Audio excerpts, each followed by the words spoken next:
आरा बाजार में देखा लोग अपने गटैया में एक पान की दुकान लटकाए बेचते रहते हैं जी। और शौक मर्दों का, चौपाटी जाते हैं तो वहां 1500-1500 रुपए का एक एक पान मिलता है। हजरत लोगों ने बताया, बड़े जो शौक रखने वाले हैं, तो कोई कोई 3-3 पान खा के आते हैं तो आके बघाड़ते हैं, आज 3 पान मैंने खाया है। बेगैरत, तेरे घर में तेरे बच्चों की फीस बाकी है और तू 3 पान 1500 रुपए का खा करके मुस्टंडा बंबई में घूम रहा है, तो बेशरम। तेरी बूढ़ी मां दवाओं के लिए बिस्तरे मर्ग पर एड़ियां रगड़ रही है, तुझे बदमाशी सूझी हुई है। कब जागोगे आप? कब बेदार होगे? अपने बच्चों को सिखाओ, बड़ों का अदब करो, छोटों पे शफकत से पेश आओ, किसी का दिल मत दुखाओ, नजरों को नीचे करके चला करो, हलाल कमाने का शौक पैदा करो, बुराइयों से दूर रहो। ये कब होगा? जब आप खुद बुराइयों से दूर रहेंगे, तब होगा। आप तो डूबे हुए हैं बदमाशी में और ये सोचे मेरा बेटा जो है हजरत बायजीद बुस्तामी बन जाए। ये नहीं होता है। आपने खुद पहले अपने आप को संभालना हो। इबादत करो अल्लाह की। मुसलमान अपने घर में कम से कम एक कमरे में 2-4 मुसल्ला रख दो। बच्चा, जवान, बूढ़ा, सब जागो सुबह जल्दी से। अल्लाह के फरिश्ते सुबह ही रोजी लेके आते हैं फजर के वक्त, और आप सोते रहते हैं। अगर आपको मनकापुर जो है ट्रेन पर, गोंडा में ट्रेन पकड़नी हो कि सुबह 4:30 बजे आपकी ट्रेन बंबई जाने वाली है, जिसका 3rd या 2nd AC, 1st AC में या क्या नाम है स्लीपर में रिजर्वेशन आपने करा रखा है, तो क्या खरगूपुर से फजरबाद निकलेंगे आप? कब जाएंगे भाई साहब? क्यों क्यों कैसे आंख तुम्हारी खुल जाती है? ट्रेन ना छूटने पाए। अभी मेरी ट्रेन छूट गई, जब गफलत ही हुई, मैंने बच्चे को बेटा टिकट निकाल देना, हावड़ा ट्रेन जो है 23 तारीख लग जाती 12 बजे, तो हमारे मकराने से 2 बजे रात में निकलती, तो 23 तारीख लग गई। मैंने उसको 23 का टिकट निकाल देना, उसने 22 का निकाल दिया, 2nd AC का। अब कल सुबह मैंने जब टिकट चेक किया कि भाई किस बोगी में मेरा टिकट है, तो देखो 22 तारीख ट्रेन तो मेरी जा चुकी है। मैंने बेटे से कहा क्या बेवकूफ़ी तूने करी? बोले अब क्या बताया, वो तो गलती हो गई। एहसास हुआ ना हमको। अब मुझे परेशानी कितनी हुई, मुझे तत्काल जो है दूसरी ट्रेन का टिकट लखनऊ, जयपुर से लखनऊ का निकालना पड़ा रात में 9 बजे का। टैक्सी लेके मुझे किशनगढ़ जाना पड़ा, किशनगढ़ से तत्काल दूसरा टिकट जयपुर का। इतनी भगदड़ मचाई तो आपके यहां आए हैं। अगर टाइम गुजर जाए तो ट्रेन चली जाएगी आपकी, लेकिन होश में रहते हुए आप ये कभी नहीं करेंगे। पहले जाग जाएंगे, बेदार हो जाएंगे ताकि ट्रेन ना छूटने पाए। फिर कैसे सोते रहते हो, नमाज आपकी छूट जाती है? कैसे सोते रहते? बुजुर्गों ने फरमाया है, जो आदमी सुबह फजर की नमाज छोड़ करके सूरज निकलते वक्त तक सोता रहता है, तो जनाबे शैतान महोदय उसके मुंह में शुशु फरमा देते हैं। शुशु समझते हो ना? जो सूरज निकलते वक्त सोता है उसके मुंह में शैतान पेशाब कर देता है। अब आपकी मर्जी है, आप क्या करना चाहते हैं। हम तो कहेंगे नहीं कुछ भाई, आप यूं तो पूरी रात जागेंगे। ओ, मुसलमान जागने का एक्सपर्ट है, पूरी रात जागेगा। रात भर खाना, कचौड़ी, पकौड़ी, समोसा, किस ढाबे पे कौन सा खाना बढ़िया मिलता है, तो भिवंडी जाते खाने के लिए मुंबई वाले। पता नहीं क्या क्या नाम है, करिश्मा और फरिश्मा। कहां मुंबई दो टाकी जय जय और कहां करिश्मा, भिवंडी ढाबा, खाने जा रहे हैं, पूरी रात चकाचौंध मचाते हैं। ये हो रहा ना, पूरी रात खाते। रात भर जागने के लिए 3 प्राणी मशहूर हैं।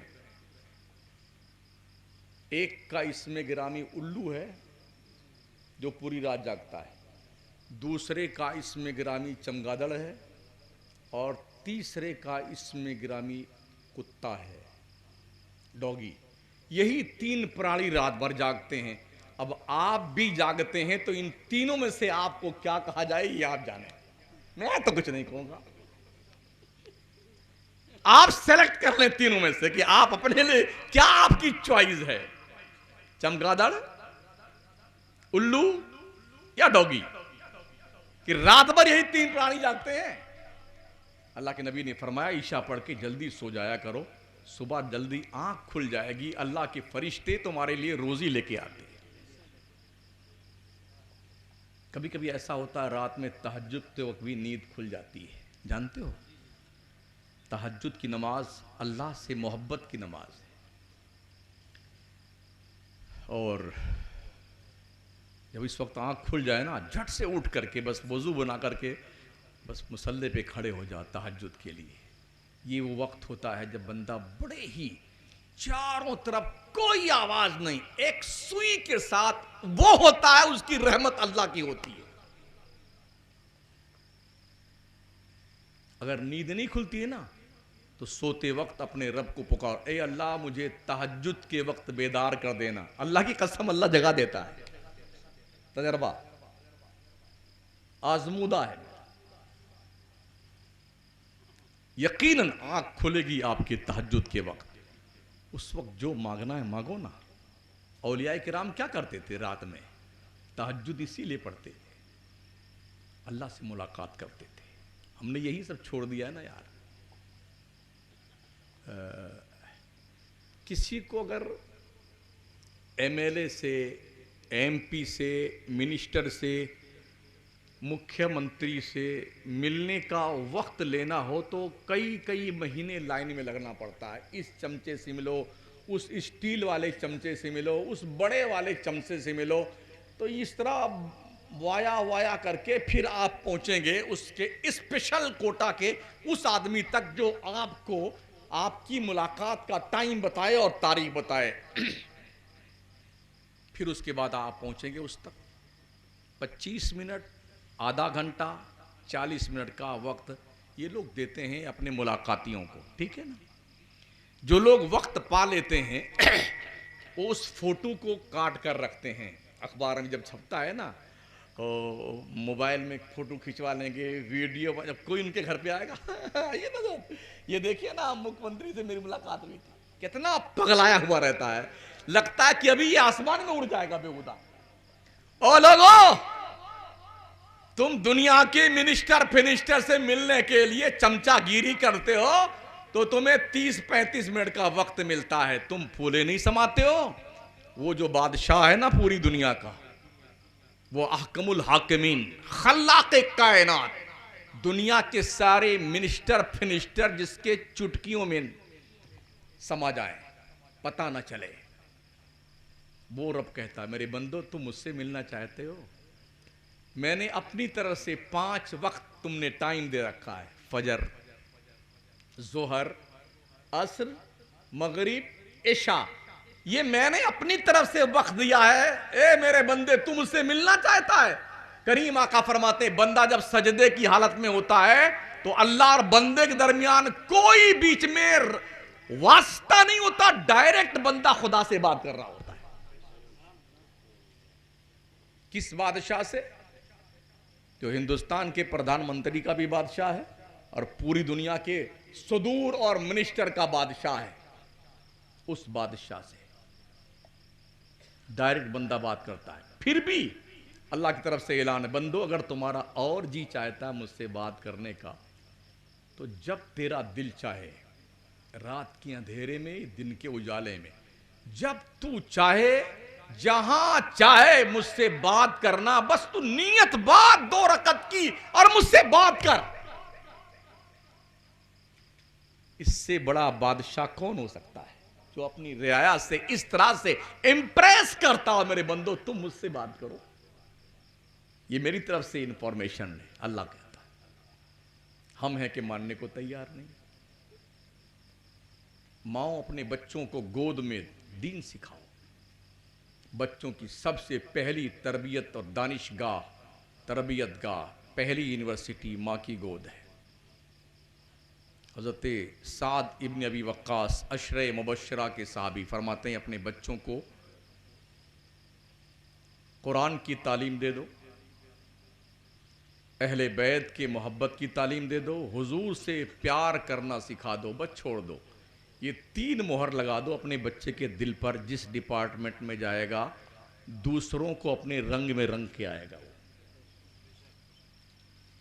लेकिन क्या कीजिएगा, जब से मोबाइल की दादी अम्मा तशरीफ लाई हैं, इन्होंने तो गजब ढा रखा है। वो बड़का वाला मोबाइल जी, 6 महीने का बच्चा भी जब तक उसको खोल नहीं तब तक खाना नहीं खाता है। कुछ लगाइए उसको कार्टून, अच्छा खुद ही खोल लेता है। हाँ, हमको ही नहीं पता अब तक फंक्शन वक्शन कैसे खोला जाता है, लेकिन छोटके छोटके बच्चे में नहीं, वो बिल्कुल यूं वो डायरेक्शन देते। ये कहां सीखा उसने? अम्मा के पेट में सीखा है। इसलिए कि माएँ भी पूरी पूरी रात पूरा पूरा दिन लेके मोबाइल यूं करती रहती हैं। वो अंदरवा पेटवा में रहते रहे, वो भी करता रहता है। गलत नहीं कहता हूं मैं, सुना है ना उलमा से, गौसे पाक माँ के पेट से 18 पारे के हाफिज बन के पैदा हुए थे। कोई पढ़ाने गया था उनको? जी नहीं। जब उस्ताद ने पूछा बेटे कहाँ सीखा, कहते हैं उस्ताद मेरी माँ 18 पारे की हाफिजा थी, जब ईशा पढ़ लेती थी तो जब तक 18 पारा पढ़ नहीं लेती थी लेटती नहीं थी बिस्तर पर, वो पढ़ती रहती थी, मैं सुनता रहता था पेट में, मैंने पेट में याद कर लिया 18 पारे। बख्तियार काकी गरीब नवाज के खलीफा अरशद, इनका मज़ार मेहरौली शरीफ दिल्ली में, 14 पारे के हाफिज बन के पैदा हुए। काजी हमीदुद्दीन नागौरी जब उन्हें पढ़ाने रस्म बिस्मिल्लाह करानी कराने आए ना, काजी हमीदुद्दीन साहब, गरीब नवाज सरकार भी मौजूद थे, तो फरमाया बेटे पढ़ो बिस्मिल्लाह रहमान अली, बाकी तख्ती शुरू करवाई। कहा यहाँ से नहीं पढ़ेंगे हम। कहा कहाँ से पढ़ोगे? अल्हम्द से शुरू किया, 14 पारे सुना दिया एक बैठक में। पहले दिन की क्लास में 4 साल 4 महीना 10 दिन की उम्र थी हजरत बख्तियार काकी की, और 14 पारे ज़बानी सुना गए। कहा बेटे पढ़ने आए हो कि पढ़ाने आए हो? कहा नहीं पढ़ने आए हैं हजरत। कहा सीखा किधर? कहा अम्मी ने सिखाया। कहा कब सिखाया? कहा जब मैं अपने माँ के पेट में था, मेरी माँ 14 पारे की हाफिजा थी, वो भी जब रात में पढ़ लेती थी 14 पारा तब सोती थी, मैं पेट में रह के सुनता रहा, मैंने सुन सुन के कुरान याद कर लिए। आज साइंस ने भी इसको वेरीफाई कर दिया है, माओं की एक्टिविटीज का असर बच्चों के तबीयतों पे मुरत्तब होता है जब बच्चे अपने माँ के पेट में होते हैं। अगर माएँ नमाजी हैं तो बच्चे नमाजी बनते हैं, माएँ अगर गुलूकार अदाकारा हैं तो बच्चे नचनिया बनते हैं। अब ये आप पर डिपेंड है कि आप क्या बनाना चाहती हैं। वो माएँ पैदा करती थी नमाजी, धनी तलवार के मैदान के गाजी। वो माएँ जब भी लेती थी बलाएं, दिया करती थी बेटों को दुआएं। इबादत में कटे बेटा जवानी, शहादत में हो आखिर जिंदगानी। आज हमारी माएँ बहनें नचनिए पैदा कर रही, गवैये पैदा कर रही। कल कोई तारिक पैदा होता था, मोहम्मद बिन कासिम पैदा होता था, सलाहुद्दीन अय्यूबी पैदा होता था, अब्दुल कादिर जिलानी पैदा होता था, मोइनुद्दीन चिश्ती पैदा होता था, अहमद रजा फाजिल बरेलवी पे। आज ये बच्चे क्यों नहीं पैदा होते? कुछ तो गड़बड़ है, खराबियां हैं, इसीलिए तो ऐसा है ना।